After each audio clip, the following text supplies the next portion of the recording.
European Parliament voted on Wednesday to sanction Hungary for flouting EU rules on democracy, civil rights and corruption in an unprecedented step that left Prime Minister Viktor Orban isolated from powerful allies. Hungary said it would seek legal ways to challenge the 448 to 197 vote it described as petty revenge, delivering more than the two-thirds majority required as many of Orban's allies in the Conservative Party deserted him. The vote, however, has little chance of ending up with the ultimate penalty of Hungary being suspended from voting in the EU. If nothing else, its Polish ally would veto that. But the 197 votes cast against the Parliament's first bid to launch the punitive process of the EU Treaty's Article 7 highlighted the substantial minority of European opinion who see Orban as a crusader for the rights of nation-states and ethnic majorities against rules of civic behavior agreed in Brussels. Since sweeping to power in 2010, Orban, once a campaigner against Hungary's Soviet communist overlords, has used his parliamentary majority to pressure courts, media and non-government groups in ways his opponents say breach EU rules. He has also led opposition to German Chancellor Angela Merkel and others who want Europe to take in more Muslim refugees.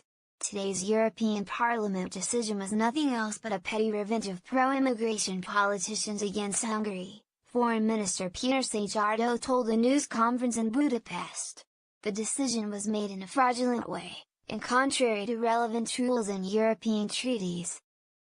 As abstaining votes had not been counted, he said that changed the outcome in the vote.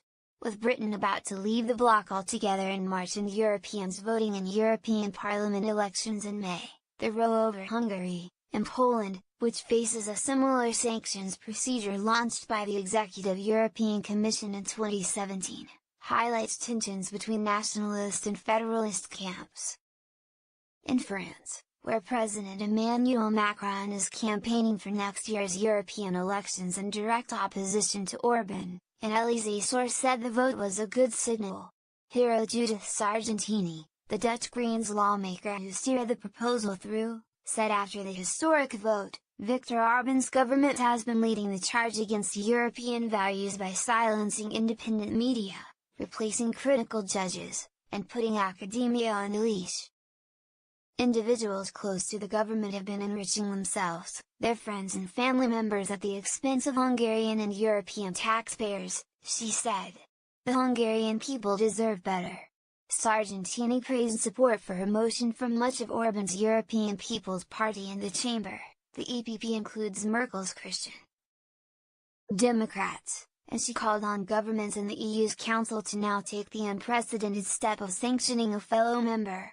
Orban had flown to Strasbourg personally on Tuesday to intervene in the debate, delivering a fiery speech that he would not give in to blackmail and describing the motion as an insult to Hungarians. But his failure to offer any compromise cost him support within the EPP, party officials said. The group may now consider whether to suspend Orban's Fidesz party. Szijjártó said Fidesz was committed to staying in the EPP but would seek ways to transform its stance from the inside. All the applause for the Hungarian leader on Tuesday came from the far right of the chamber, notably among supporters of France's Marine Le Pen and the UK Independence Party. Geert Wilders, the leader of the Dutch Anti-Immigration Freedom Party, called the vote, which also weighed on Hungarian assets, a bloody shame. Orban is a hero, he said. He closed the borders for Islamic fortune seekers. He protects his citizens against terror and defends the identity of his country. The Commission has preferred to pressure Budapest through standard legal powers, but the head of the EU executive, Jean-Claude Juncker, also an EPP member, said he would have voted for the move if he were a lawmaker.